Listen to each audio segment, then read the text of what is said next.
back to the Warbird Mistress, and this response video is to What Could It Be? The Aircraft Recognition Quiz, the premiere episode. So let's go back first and we'll just take a look at what they were, in case you either saw it, didn't see it, skipped over it, whatever it shall be. Example 1 is there, and the clue was it's a Junkers design. Example 2, and we just said it's Italian. Example 3, and a little bit more of a hint there. I said named for a mythical bird. She didn't live up to the reputation. And so now we'll go to the answers. I do want to say that a lot of you did get it right. I was actually surprised that people got it. Expected the third one to be a little easier, but anyway, here are the answers. For the first one, that's a Junkers U-160. The second is a Savoia-Marchetti S.55.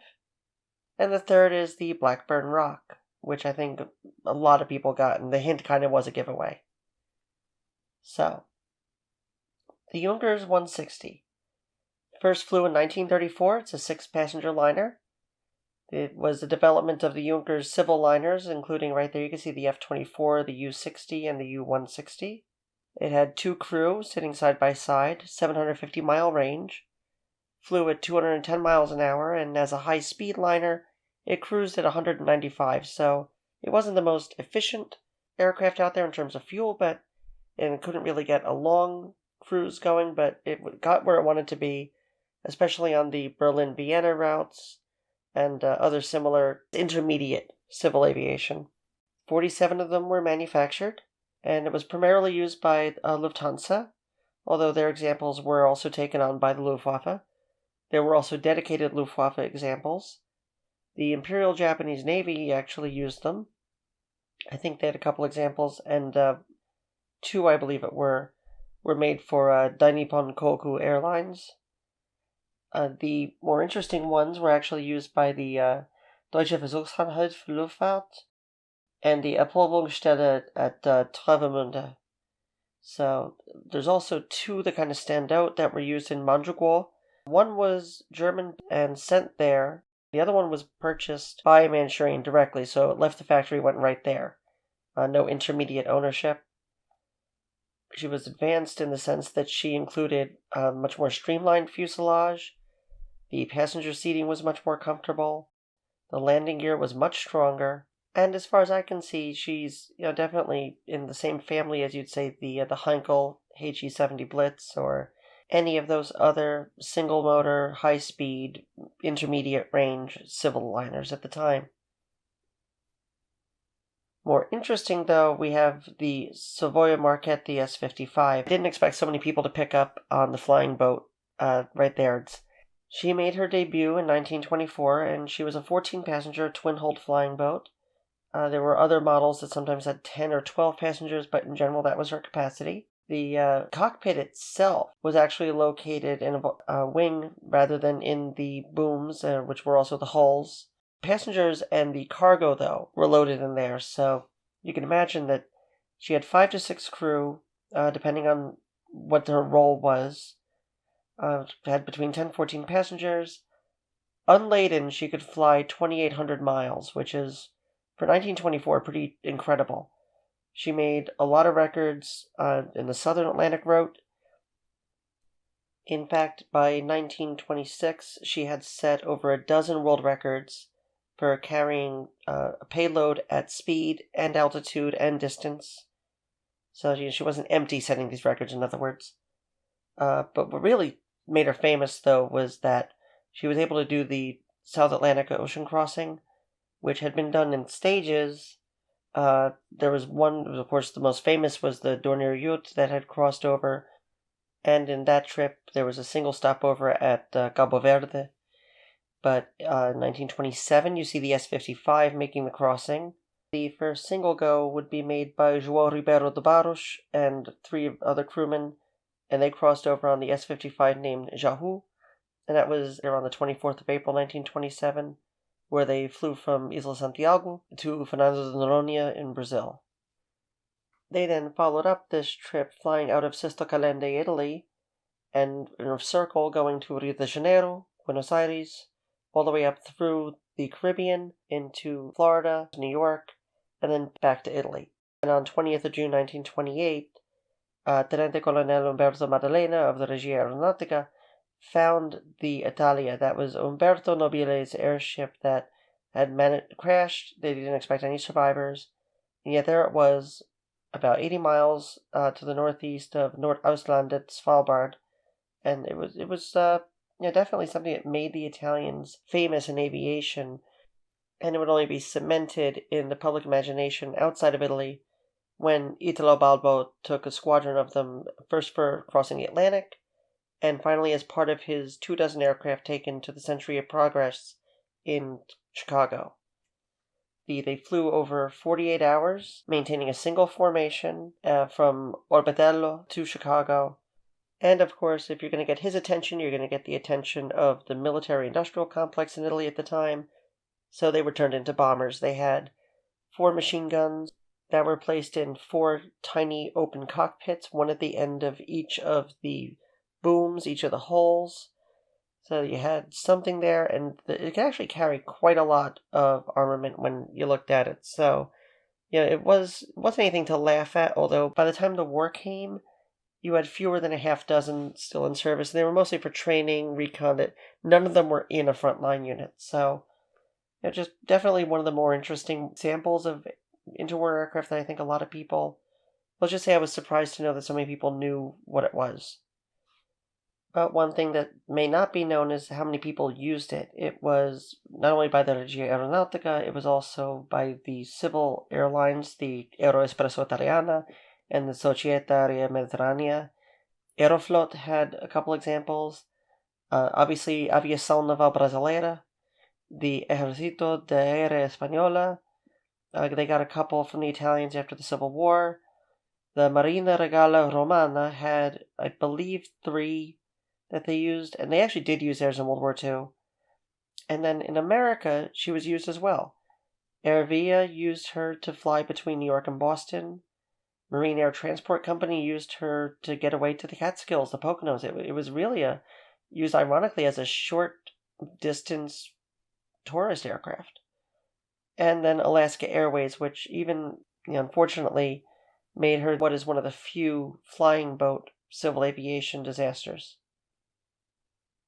And speaking of disasters, we can finish up with the Blackburn Roc. I had kind of given away the game when I said it was after a mythical bird, and that it was an absolute failure.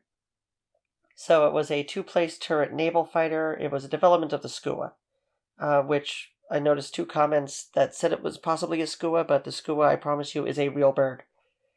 So it had a pilot and gunner. The gunner was also a wireless operator. 800-mile total range, so you're looking at 400-mile operational range. It was pathetically slow. It took over 7 minutes to get to 10,000 feet. So it was supposed to intercept bombers, but by the time it got to anywhere, the birds that were following the bombers, and the dust mites that were following the birds had all gone way past that. It only had 4 303s in the turret. It carried a pathetic bomb load of 830 pounds, and luckily only 136 of them were ever made.